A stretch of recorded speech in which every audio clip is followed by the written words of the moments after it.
पढ़ी लिखी बहू की एआई वाली रसोई। सुबह का समय है, परिवार के सभी लोग डाइनिंग टेबल पर बैठकर खाना खा रहे हैं और छोटी बहू शिल्पा सभी को अपने हाथों से गर्मा गर्म खाना परोस रही है। लीजिए पिताजी, आपको गोभी पसंद है ना? तो मैंने आपके लिए खास गोभी बनाई है। हाँ बहू, तू सचमुच हमारा बहुत ध्यान रखती है। जब से तू इस घर में आई है ना, मुझे अपनी पसंद के खाने के लिए कभी बोलना ही नहीं पड़ा। अरे बहू, तुझे तो पता है ना मैं मसाला नहीं खाती हूँ। मुझे तो बिल्कुल सादा खाना ही चाहिए। हाँ दादी माँ, मुझे सब पता है। ये रही आपकी बिना मिर्ची और मसाले की मूंग दाल वाली खिचड़ी। मैंने इसमें थोड़ा सा देसी घी भी मिला दिया है। लाओ भाई, मुझे भी जल्दी से खाना परोस दो। अब फैक्ट्री के लिए बहुत देर हो रही है। आज मैनेजर के साथ मीटिंग है, तो टिफिन रख देना दोपहर का। हाँ, मुझे पता है कि आप खाना वही खाओगे। मैंने आपका टिफिन लगा के पहले ही रख दिया है। उसमें आपकी पसंद की भिंडी और पराठे रखे हैं। भाभी, मेरा जूस कहाँ है? आपने कहा था कि नाश्ते के साथ मुझे ताजे संतरों का जूस दोगी। हाँ, बस मैं किचन से अभी लेकर आई। तुम 2 मिनट रुको। शिल्पा किचन में जाती है और सबसे पहले जूस को ग्लास में निकालती है और फिर एक डिब्बे से एक जड़ी निकालकर उसे घिसकर किचन की स्लैब पर रखती है और फिर डिब्बे से एक जड़ी निकालकर उसे घिसकर किचन की स्लैब पर रखी खीर में मिला देती है और जूस और खीर को ट्रे में रखकर डाइनिंग हॉल में लाकर खीर अपने जेठ आकाश को देते हुए। जेठ जी, स्पेशल खीर बनाई है आपके लिए और इसमें आपकी सेहत की दवाई भी मिलाई हुई है। और गीता, ये लो तुम्हारा ताज़ा जूस। इसमें थोड़ा सा काला नमक भी डाल दिया है। थैंक यू शिल्पा, तुम सचमुच कितनी अच्छी हो। मेरा कितना ख्याल रखती हो। मुझे तो कई बार अपनी दवाइयों का ध्यान भी नहीं रहता, पर तुम कभी नहीं भूलती। हाँ हाँ, क्यों ख्याल नहीं रखूंगी। इस घर में बड़े भाई का दर्जा पिता समान होता है, तो आपका ध्यान रखना मेरा फर्ज है। बहू, तुम तो कब से इसका इलाज कर रही हो, ये दवाई खिला रही हो, लेकिन इससे कुछ फायदा नहीं हो रहा। माँ जी, मैं तब तक इनकी परवाह करती रहूंगी जब तक ये ठीक नहीं हो जाते। ये आप लोग किस बारे में बात कर रहे हैं? और मैं कहाँ बैठा हूँ? थोड़ी देर पहले तक तो मैं अपने कमरे में था। भैया, हम सभी यहाँ खाना खाने के लिए बैठे हैं। चलिए खीर खा लीजिए। सभी लोग अपना अपना नाश्ता खत्म करते हैं और फिर शिवांश और विकास फैक्ट्री के लिए निकल जाते हैं। ऐसे ही कुछ दिन बीत जाते हैं। एक दिन सभ्यता हॉल में आकर देखती है कि हॉल में ऑफिस के 2 आदमी आकाश के सामने खड़े होकर उसे किसी कागज पर साइन करने के लिए कह रहे हैं। सर, ये साइन कर दीजिए। ये साइन के बिना पेपर आगे नहीं बढ़ेंगे और फैक्ट्री का काम पूरी तरह ठप हो जाएगा। मैं तुम लोगों को नहीं जानता। कौन हो तुम लोग? क्या हो गया? किस पेपर पर साइन करवाना है तुम्हें? देखिए ना माँ जी, हम फैक्ट्री के आधिकारिक कागजात पर सर से साइन करवाने आए हैं, लेकिन ये हमें पहचानने से ही मना कर रहे हैं और साइन नहीं कर रहे। बेटा आकाश, याद करो, तुम ही तो अपनी इस खिलौने की फैक्ट्री के असली मालिक थे। तुमने ही रात दिन एक करके सब कुछ बड़ा किया था। जब से तुम्हें ये बीमारी हुई है, तब से तुमने फैक्ट्री जाना बंद कर दिया है। लेकिन आज भी सब कुछ तुम्हारे ही नाम पर है और तुम्हें ही ये सब चलाना है। अच्छा, हाँ, अब याद आया। वो लाल रंग की बड़ी सी इमारत जहाँ बहुत सारे खिलौने बनते हैं। आकाश उन कागजात पर अपने दस्तखत कर देता है। दोनों कर्मचारी कागज समेटकर चले जाते हैं कि तभी शिल्पा वहाँ आती है। उसे देखकर सभ्यता, अरे बहू, तुम कहीं बाहर से आ रही हो? कहाँ गई थी?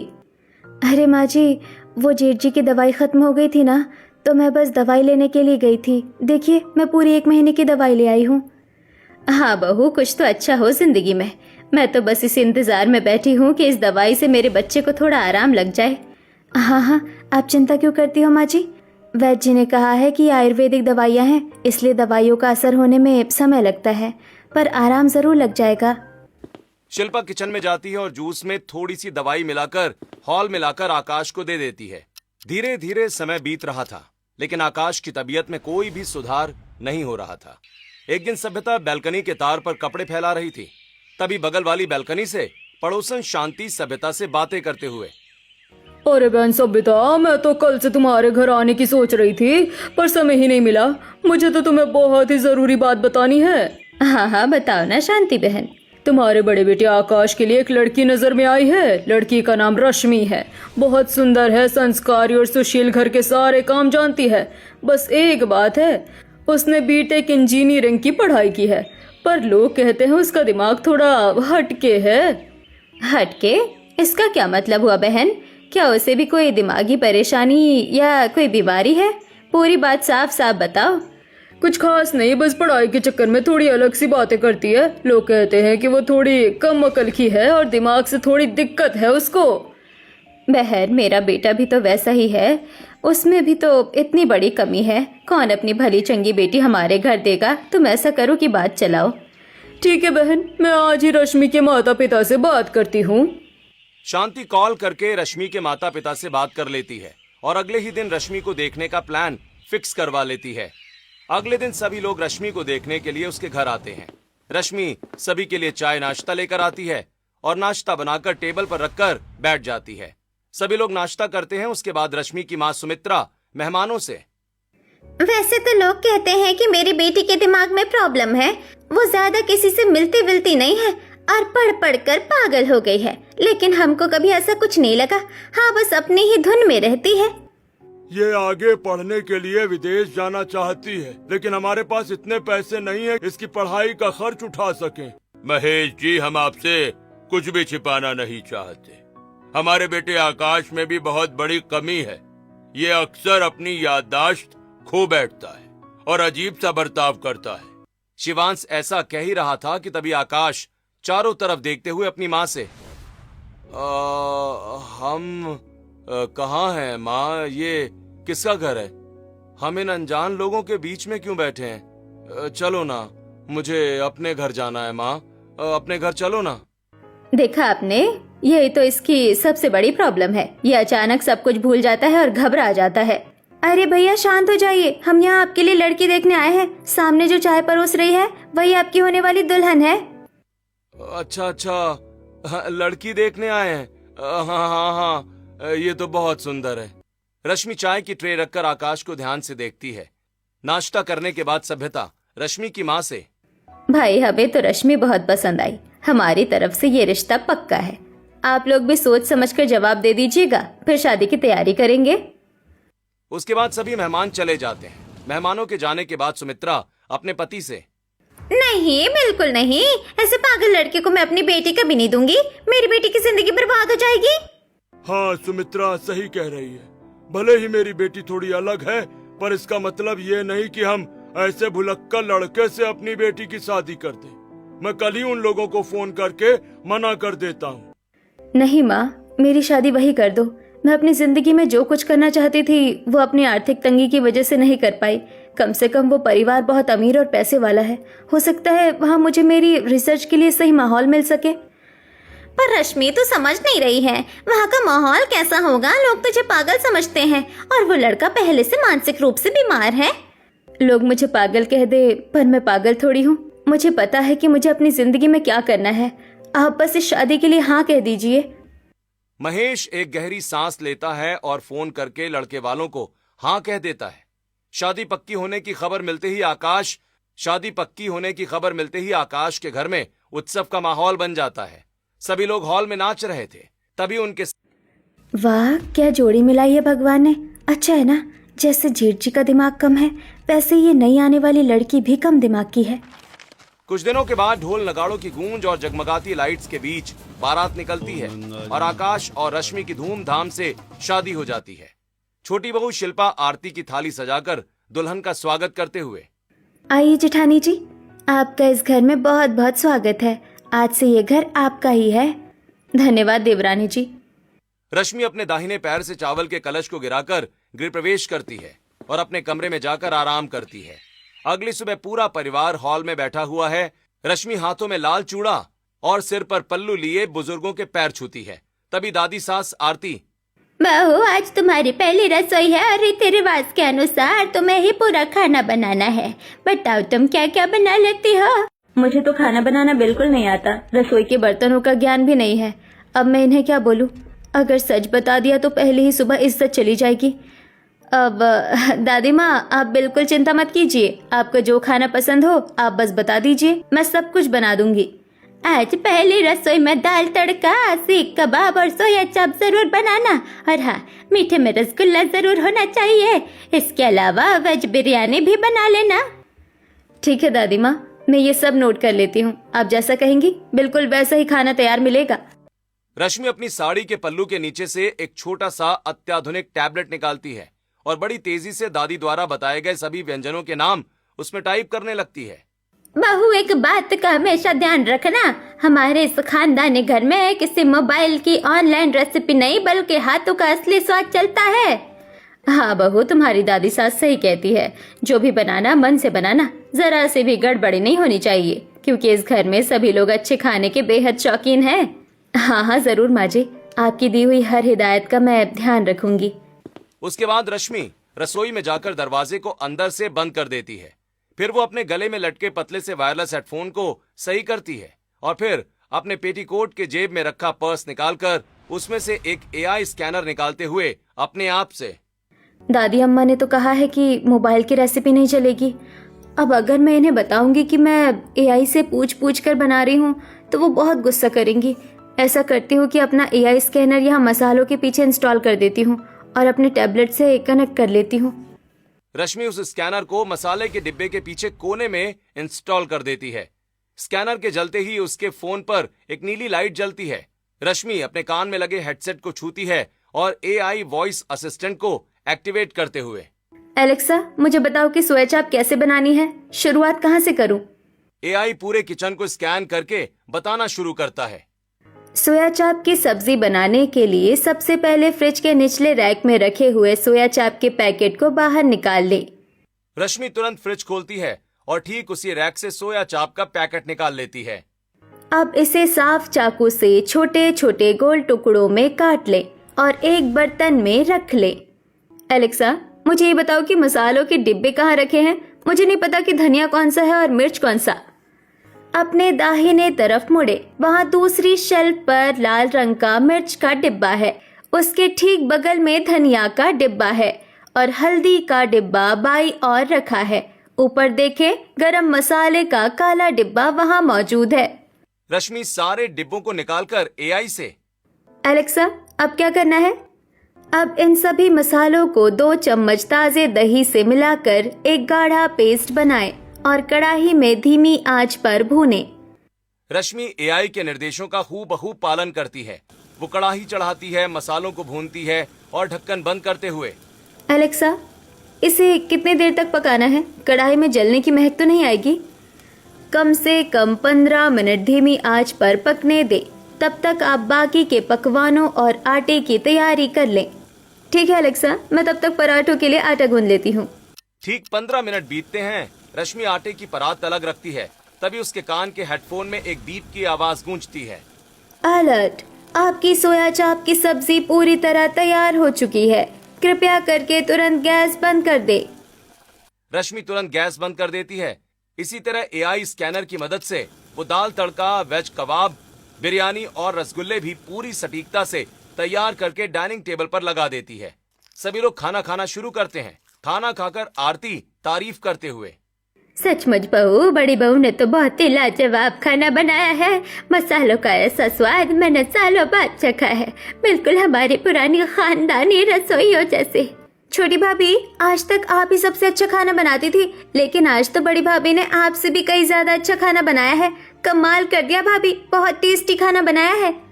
हाँ भाई, मसालों का संतुलन तो बिल्कुल सही है, न ज्यादा तीखा न ज्यादा फीका, हर एक चीज एकदम सही मात्रा में बनी है। अरे आकाश बेटा, तुझे अपनी दुल्हन के हाथ का खाना कैसा लगा? कुछ तो बताओ। हाँ माँ, खाना तो बहुत अच्छा बना है, पर ये बताओ कि क्या ये हमारे घर की पुरानी काम वाली शीला ने बनाया है ना? अरे बेटा, ये शीला ने नहीं, तेरी बीवी रश्मि ने बनाया है। उसकी पहली रसोई का खाना है ये। बीवी? मेरी बीवी? मेरी शादी कब हुई माँ? मुझे तो कुछ याद ही नहीं आ रहा। तेरी शादी अभी कल ही तो हुई है भाई। ये देख, ये तेरी पत्नी रश्मि भाभी हैं। अब तेरी शादी हो गई है, अब ऐसे काम नहीं चलेगा, तुझे चीजों को याद रखना पड़ेगा। अच्छा अच्छा, हाँ हाँ हाँ, याद आ गया, मेरी सुंदर बीवी रश्मि। आखिर इतने हंसमुख और अमीर इंसान को भूलने की समस्या हुई कैसे? ये कोई सामान्य बीमारी नहीं लगती। मुझे इस बात का गहराई से पता लगाना पड़ेगा। धीरे धीरे रश्मि को आए हुए 3 से 4 दिन बीत जाते हैं। एक दिन शाम को सभिता छत पर उदास खड़ी थी। तभी रश्मि चाय के 2 कप लेकर धीरे से उसके पास जाती है। माँ जी लीजिए, चाय पी लीजिए और मुझे अपनी उदासी का कारण बताइए। मैं कब से देख रही हूँ आप बहुत उदास लग रही हैं। धन्यवाद बहू, बस अपने बड़े बेटे की किस्मत पर रोना आता है और कुछ नहीं। माँ जी इनको क्या प्रॉब्लम है ऐसी, मुझे सच सच बताइए ना, ये सब कब से और कैसे शुरू हुआ? सबिता एक ठंडी सांस लेती है और उसकी आंखों के सामने अतीत की परतें खुलने लगती हैं। आकाश हमेशा से बहुत होनहार था, उसी ने हमारे खिलौने की फैक्ट्री को खड़ा किया। माँ पिताजी देखिए, आज ये खिलौने की फैक्ट्री हमारी है। आप देखना मैं इसे कितनी जल्दी बुलंदियों पर पहुंचा दूंगा। आकाश के माता पिता और छोटा भाई ये देखकर बहुत खुश हो जाते हैं। सभी जी जान से काम में लग जाते हैं। एक दिन आकाश अपने छोटे भाई से, विकास ये नए खिलौनों के डिजाइन तुम्हें आज नए नए क्लाइंट के पास लेकर जाना है, क्योंकि ये काफी बड़ी डील है, इसलिए ध्यान से करना। हाँ भैया ये तो मैं कर लूंगा, लेकिन आज लड़की वाले आपको देखने आ रहे हैं, आप घर पर चले जाइए। आकाश घर पर पहुंचकर अपनी माँ और पिता से, माँ पिताजी मैं अभी शादी नहीं कर सकता, क्योंकि मुझे अभी अपने बिजनेस को सेटल करना है। ऐसा कीजिए कि आप विकास की शादी करवा दीजिए। और इस तरह आकाश की बजाय विकास की शादी हो गई। ऐसे ही कुछ दिन बीत गए। एक दिन विकास घर आकर अपनी माँ से, माँ भैया आजकल फैक्ट्री में बहुत अजीब अजीब सी हरकतें कर रहे हैं। वो बड़े बड़े ऑर्डर्स की फाइल भूल जाते हैं और गलत कागजात पर दस्तखत कर रहे हैं। बेटा तुमने गलत पेपर पर साइन क्यों किया? कौन सी फैक्ट्री? मैंने कब साइन किया? मुझे कुछ नहीं पता। शायद आकाश के साथ कोई दिक्कत है, हम डॉक्टर को दिखा लेते हैं। सभ्यता और शिवांश आकाश को लेकर शहर के सबसे बड़े डॉक्टर के पास जाते हैं। चेकअप करने के बाद डॉक्टर सभ्यता और शिवांश से, देखिए इन्हें ऑटिज्म और दिमागी तौर पर भूलने की बीमारी सी हो गई है। इन्हें फैक्ट्री भेजना तुरंत बंद कर दीजिए, वरना बड़ा नुकसान हो जाएगा। मैं दवाइयाँ लिख देता हूँ, धीरे धीरे इन्हें आराम हो जाएगा। बस बहू, उसी दिन से आकाश घर पर ही रहता है। रश्मि अपनी सास की बात सुनकर उन्हें तसल्ली देती है और अपने कमरे में आकर अपने पति से बातें करते हुए, सुनिए, चलिए आप मुझे अपनी पिछली कुछ बातों के बारे में बताइए। हाँ मैं बताऊंगा। मेरे भाई विकास से मेरी बचपन से बहुत पटती थी। हम साथ में क्रिकेट खेलते थे और जो छोटी वाली बहू शिल्पा है ना, वो बहुत अच्छी है। वो मेरे लिए रोज खीर में मिलाकर दवाइयाँ लाती है। शिल्पा भाभी आपके लिए अलग से दवाई क्यों लाती है? पर डॉक्टर की दवाइयाँ तो माँ जी के पास रहती है ना? अरे नहीं, वो तो जादू वाली दवाई है। उसे खाते ही मुझे बहुत मीठी नींद आती है और मैं हवा में उड़ने लगता हूँ। रश्मि चौंक जाती है। वो तुरंत अपने लैपटॉप पर एआई सर्च बार खोलती है और अपने हेडफोन के जरिए कमांड देती है, एलेक्सा सर्च करो अचानक याददाश्त जाना, ऑटिज्म जैसे लक्षण और अत्यधिक नींद आना। इसके क्या संभावित कारण हो सकते हैं? इसके मुख्य कारण है अत्यधिक मानसिक तनाव, विटामिन B12 की भारी कमी, डिप्रेशन या फिर किसी टॉक्सिक रसायन का लगातार सेवन। डिप्रेशन या विटामिन की कमी तो नहीं लगती, क्योंकि आकाश की शारीरिक सेहत बिल्कुल ठीक है। पता नहीं क्या हो सकता है। माँ जी कहाँ हैं आप? कहाँ हैं आप माँ जी? शिल्पा की आवाज सुनकर रश्मि बाहर आती है तो देखती है कि शिल्पा सभ्यता से बातें कर रही थी। माँ जी चले ना, हम जेठ जी की खास जड़ी बूटी वाली दवाई लेकर आते हैं वैद्य जी से। हाँ हाँ बहू, तू तो हमेशा उसकी सेहत की फिक्र करती है। चल मैं भी तेरे साथ गाड़ी में चलती हूँ। शिल्पा अपनी सास के साथ अपनी कार से शहर के बाहर एक बिल्डिंग में पहुंचकर सामने बैठे वैद्य जी से, वैद्य जी जो दवाई मैंने जेठ जी के लिए तैयार करने को कही थी, क्या वो बन गई है? हाँ मैडम, ये लीजिए, मैंने इसे सुबह से ही तैयार करके रख दिया था। बस आप मुझे मेरे पैसे दे दीजिए। आप पैसों की चिंता मत कीजिए, ये लीजिए नोटों की गड्डी। जितने पैसे चाहिए मैं दूंगी, बस जेठ जी को ठीक होना चाहिए। शिल्पा और सभ्यता दवाई लेकर अपनी कार से वापस आने लगती हैं। रास्ते में सभ्यता शिल्पा से, बहू तो सचमुच कितनी अच्छी है, आकाश की इतनी चिंता करती है। मेरा बेटा कितना खुश नसीब है ना कि उसे तेरी जैसी बहू मिली। अरे माँ जी आप क्यों फिक्र करती हैं, मैं हूँ ना सब कुछ संभालने के लिए। तभी शिल्पा के फोन पर उसके पति विकास का फोन आता है। हे शिल्पा, सीधे शॉपिंग मॉल आ जाओ। बड़ी भाभी रश्मि कुछ शॉपिंग करना चाहती है और भैया भी साथ हैं। हम सब वहीं मिल रहे हैं। शिल्पा और सभ्यता शहर के सबसे बड़े मॉल में पहुंचती हैं। शॉपिंग मॉल में काफी भीड़ है। अलग अलग दुकानों में तरह तरह के ब्रांडेड कपड़े और घरेलू सामान के स्टोर सजे हुए हैं। पूरा परिवार मॉल की गलियों में टहल रहा है। रश्मि के कान में वायरलेस हेडफोन लगा हुआ है और हाथ में उसका टैब है। वो ग्रोसरी सेक्शन में फलों और डिब्बाबंद सामान को अपने टैब से स्कैन करते हुए एआई से बात कर रही है। एआई, बताओ कि ऑटिज्म और दिमागी कमजोरी में मरीज को क्या क्या देना सही रहता है? कौन सा भोजन नसों को ताकत देता है? ताजे ताजे फल, हरी सब्जियां, ओमेगा 3 से भरपूर ड्राई फ्रूट्स और अंकुरित अनाज देना सबसे ज्यादा फायदेमंद होता है। हाँ, ये तो ठीक है। अब मुझे बताओ कि खाना पकाने के लिए सबसे शुद्ध ऑर्गेनिक मसाले कहाँ रखे हैं? रश्मि अपने टैब को सामने की शेल्फ पर घुमाती है। एआई कैमरा डिब्बों के बारकोड को स्कैन करता है और हेडफोन में निर्देश देते हुए, सामने डब्बों में मसाले रखे हैं और कुछ रेडी मिक्स चीजें भी, इसे खरीद लो। इधर रश्मि एआई से बातें कर रही थी और थोड़ी दूरी पर गीता और शिल्पा खड़ी होकर रश्मि को अपने आप से बड़बड़ाते और हवा में हाथ हिलाते हुए देखकर, देखो तो सही गीता, ये तो अपने आप से कैसे बातें कर रही है, हवा में हाथ हिला रही है जैसे कोई भूत दिख रहा हो। भाभी, मैंने इनको घर में भी कई बार ऐसे अकेले बड़बड़ाते देखा है। पता नहीं अपने आप से क्या क्या बातें करती रहती है, इसीलिए तो लोग इनको पागल कहते हैं। पता नहीं अपने आप से बातें करती है या किसी लड़के से फोन पर बातें करती है। तभी सबिता 2 बिस्कुट के पैकेट हाथ में लिए रश्मि के पास आकर, बहू, मुझे समझ नहीं आ रहा कि कौन सा बिस्किट का पैकेट ज्यादा अच्छा है और किस में पैसे ज्यादा बचेंगे। माँ जी, मैं अभी 1 मिनट में बताती हूँ। रश्मि तुरंत अपने टैब के कैमरे से बिस्कुट के 3 अलग अलग ब्रांड्स को स्कैन करती है और एआई को कमांड देती है, एलेक्सा, बताओ इनमें सबसे ज्यादा मनी सेविंग और न्यूट्रिशन किस में है? ब्रिटानिया का ये पैक सबसे बेस्ट है। इस पर 20% की छूट है और इसमें शुगर की मात्रा सबसे कम है। माँ जी, आप ये वाला पैकेट लीजिए, इसमें पैसे भी बचेंगे और ये सेहत के लिए भी सबसे अच्छा है। अरे वाह भाभी, आप तो बहुत इंटेलिजेंट निकली। 1 सेकंड में सारा हिसाब लगा दिया। विकास के मुंह से रश्मि की तारीफ सुनते ही शिल्पा का चेहरा गुस्से और जलन से लाल हो जाता है। शॉपिंग करके वो लोग घर आ जाते हैं। ऐसे ही कुछ दिन बीत जाते हैं। एक दिन रश्मि किचन में खाना बना रही थी। उसके कान में हेडफोन लगे हैं और वो अपने टैब में एआई से किसी नई ऑटोमेशन कोडिंग पर हंस हंस कर बात कर रही है। तभी शिल्पा वहां आकर रश्मि को इस तरह हंस हंस कर किसी से फोन पर बातें करते हुए देखकर जल्दी जल्दी सबिता और गीता को बुलाकर ले आती है। तीनों किचन में झांक कर देखते हुए, देखो माँ जी, ये किसी से बातें कर रही है ना, हंस हंस के। मैंने कहा था ना आपसे कि ये किसी अनजान लड़के से चक्कर चला रही है। सबिता का चेहरा गुस्से में गंभीर हो जाता है। वो तीनों तेजी से रश्मि के सामने आकर, बहू, तुम यहाँ खाना बना रही हो या फोन पर बात कर रही हो? नहीं माँ जी, मैं तो बस मैं जल्दी खाना बना लेती हूँ। ऐसा कहकर रश्मि खाना बनाने में लग जाती है और उसकी सास वहां से चली जाती है। ऐसे ही कुछ दिन बीत जाते हैं और एक दिन विकास अपने कमरे में एक फाइल ढूंढ रहा था जो किसी को नहीं मिल रही थी। कमरे में अफरा तफरी मची थी। तभी रश्मि वहां जाकर विकास से, देवर जी, आप इतने परेशान क्यों होते हैं? मैं फाइल ढूंढकर आपको बता देती हूँ। रश्मि तुरंत अपने टैब का एआई स्कैनर ऑन करती है और नीचे कमरे की ओर बढ़ते हुए पूरे रूम को स्कैन करने का कमांड देती है।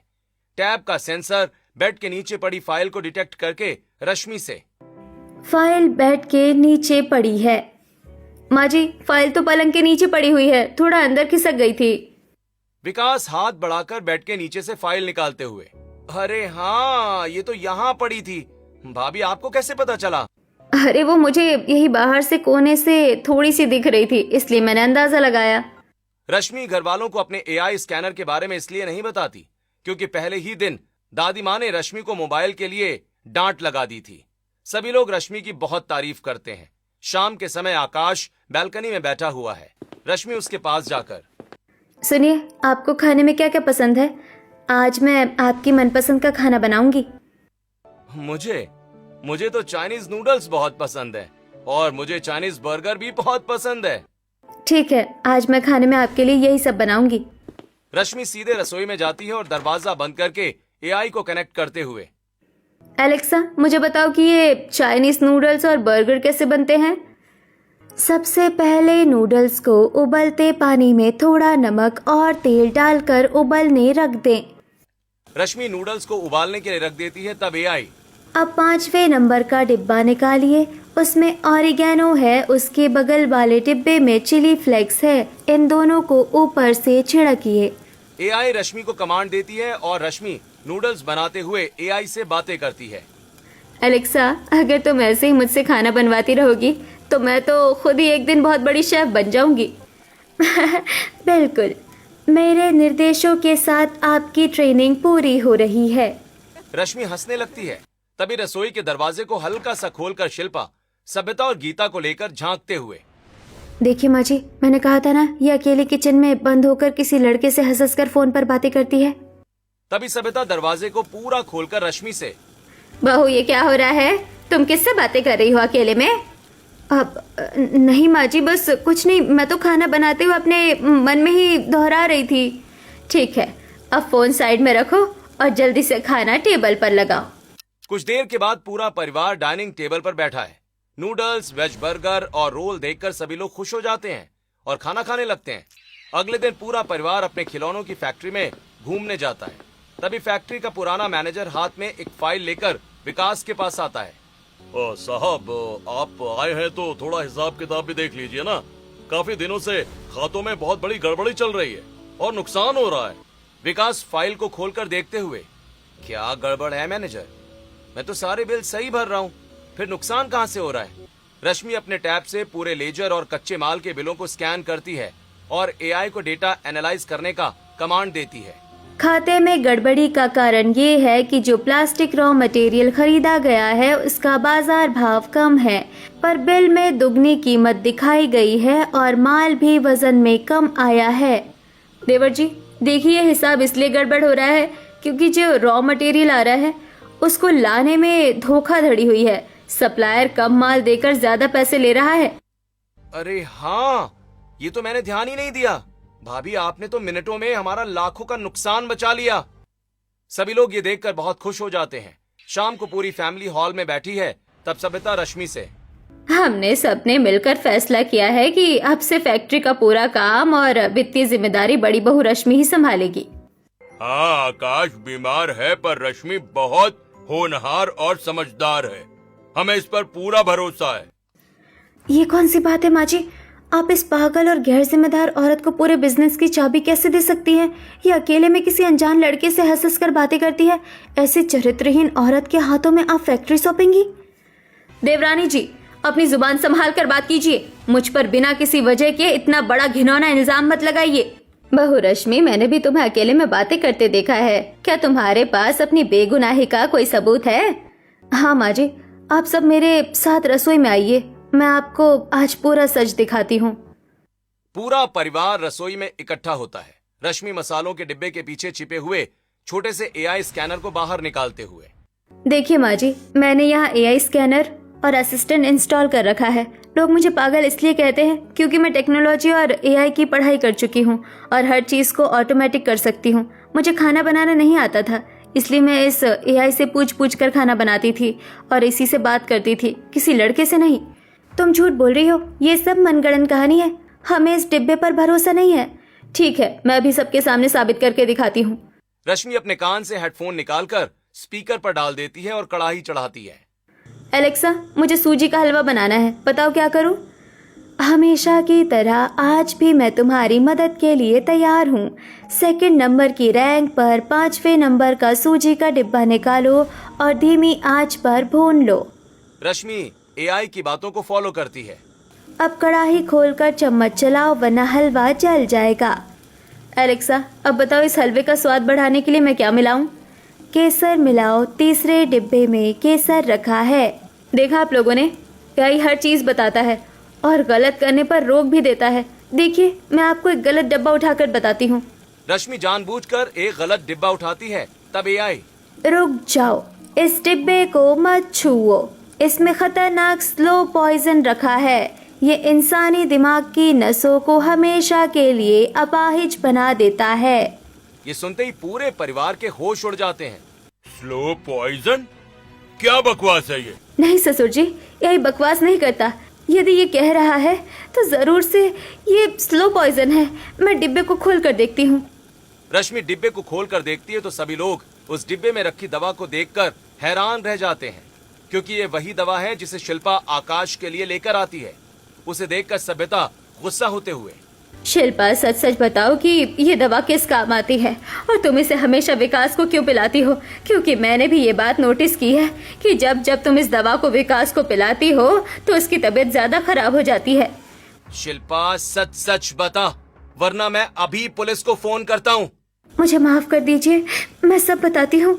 मुझे लगता है कि अब हमें खिलौने की फैक्ट्री का बंटवारा दोनों भाइयों में बराबर बराबर कर देना चाहिए। अरे नहीं पिताजी, इस फैक्ट्री को बड़े भैया ने खड़ा किया है, इसलिए इसके मालिक फिर भैया हैं।